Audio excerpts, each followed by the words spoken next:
बघा सज्जनांनो, तुमचं हे जे कापडला गावे इथलं भव्य मंदिर, तुमची पारमार्थिक परंपरा खूप आवडली मला.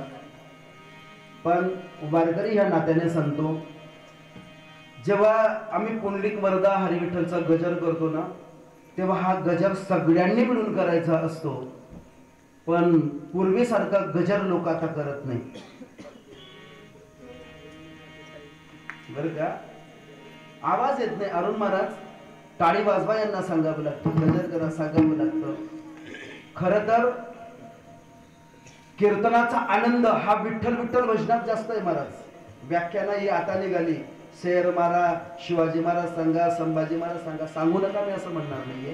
पण कीर्तनाची जी परंपरा आहे ती विठ्ठल भजनात आहे. आणि पुंडलिक वरदा हरी विठ्ठल हा गजर जर मोठ्याने झाला नाही ना तर कीर्तन असं वांजोट्यासारखं वाटतं महाराज. तुम्ही वारकरी कीर्तनकारांची कीर्तन बघा, कितीतरी वेळामध्ये हा गजर होतो, विठ्ठल विठ्ठल भजन होतं, लोकही प्रतिसाद देतात. मराठवाड्यामध्ये जाऊन बघा, विदर्भामध्ये जाऊन बघा. पण आपल्याला काय होतं कोणास ठाऊक, आपण तो नामाचा गजर करत नाही. त्यात नाही गेलं तर आमचं काही नुकसान नाही महाराज, नुकसान तुमचं आहे. प्रतिसाद तुम्ही देत नाही.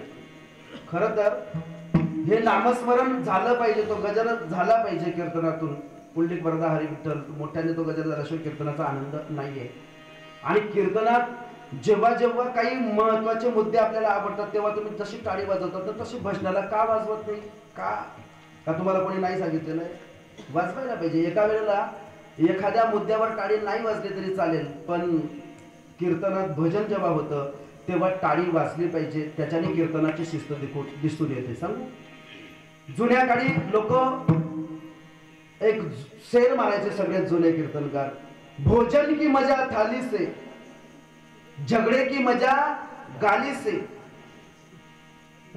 फूलों की मजा माली से, और ससुराल की मजा,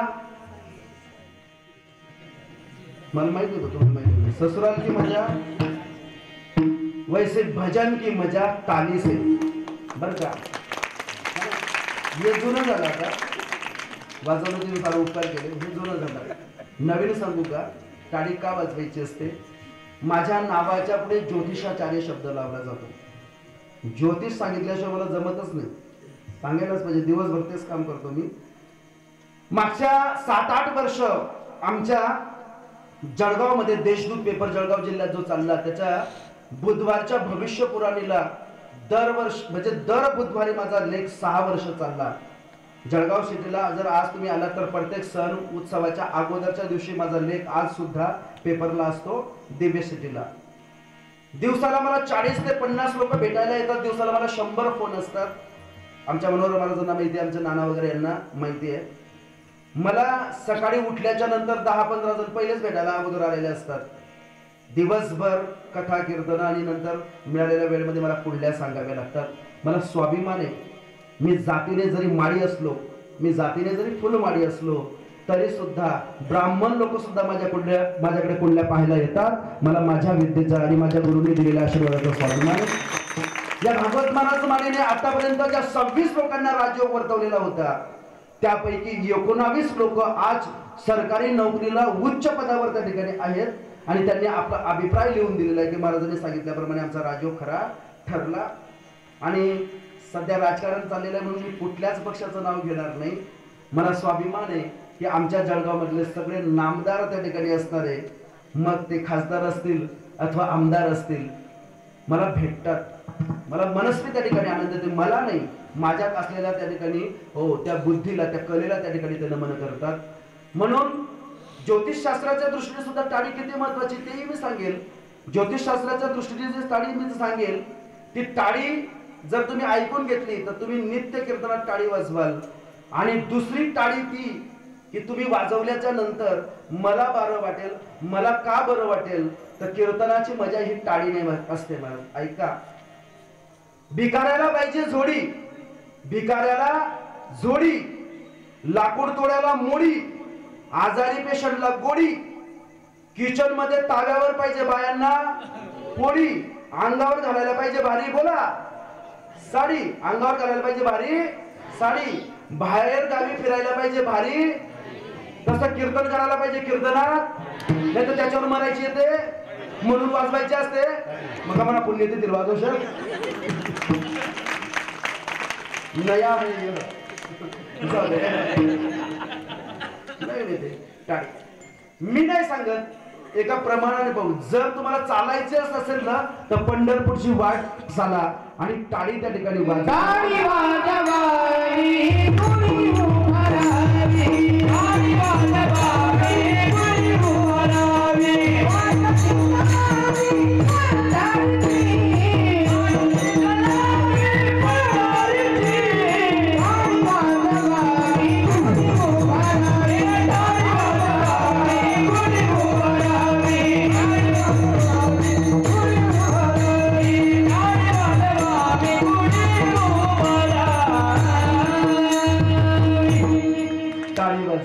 असं म्हणतात.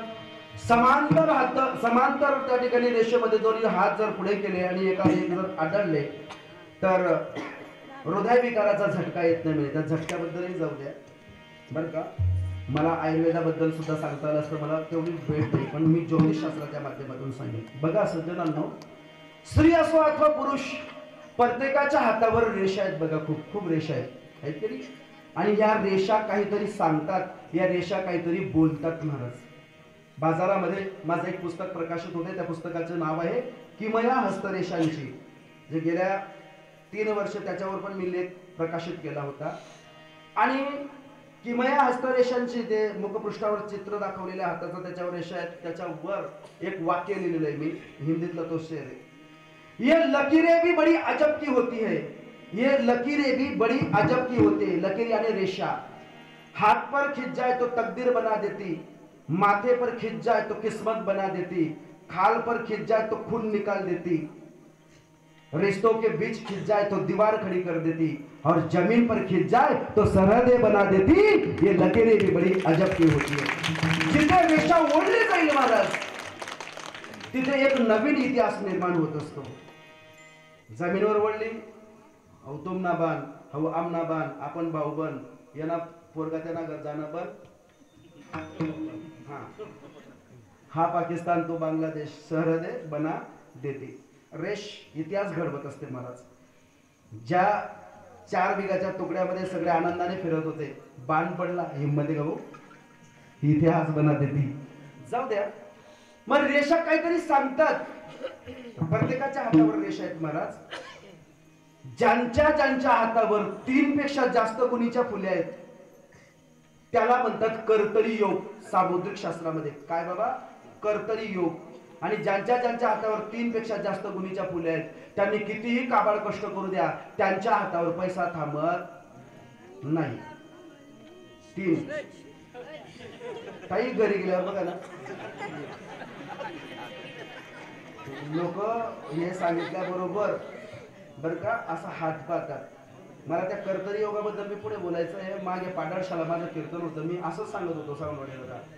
ही आरोग्य रेषा, माइंड रेषा, धनरेषा, हा बुधाचा उंच वटा, त्याच्या खाली एक आडवी रेषा, हिला विभा रेषा म्हणतात. म्हटलं ही जर 1 असेल तर 1 लग्न, ही जर 1 असेल 1 लग्न, त्या जर 2 असतील तर, आणि त्या जर 3 असतील तर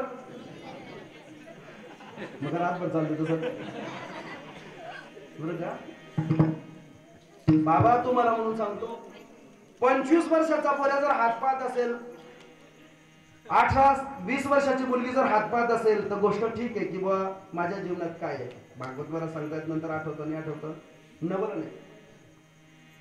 एखादा 28 वर्षाचा मुलगा पाहत असेल, 28 नाव जमी का नाही तिथला आहे, ठीक आहे बरं का. एखादा 45चा ही जर मिली तर दुसरी भेटेल का नाही, ठीक आहे. हे रेषा सांगत होतो मी. 48चा जाऊ द्या, 75 वर्षाचा बाबा असा वाकून पाहतो का, 75 वर्षाचा बाबा म्हणजे बाबा होतो ना म्हटलं वावर मुलगी घेणार बाबा, त्याला सुद्धा बरं का रेषांचं म्हणून नवले. अजून एका गावाला मी असं सांगत होतो, पण काही लोक बोले शाळे असं. म्हटलं महाराज काही पुस्तक बिस्तक काही छापू नका, खोटं आहे म्हणे तुमनं. म्हटलं काय खोटं आहे म्हणे बिलकुल का. माझ्या हातावर 3 रेषा आहेत म्हणे. माझं वय आहे 55, आता तरुण पोरांना भेटत नाही, मी काहीच कामधंदा करत नाही, माझ्या हातावर 3 रेषा आहेत, 55 ते 60च्या घरामध्ये मी जवळपास आहे आणि एवढ्या 3 रेषा आहेत. आता 55-60च्या याच्यामध्ये ईमेल बी तुम्हाला काही दुसरी भेटणार आहे का म्हणे. खोटं आहे म्हणे, तुम्ही नाही खोटं आहे. म्हटलं बाबा तुम्ही जे पुस्तक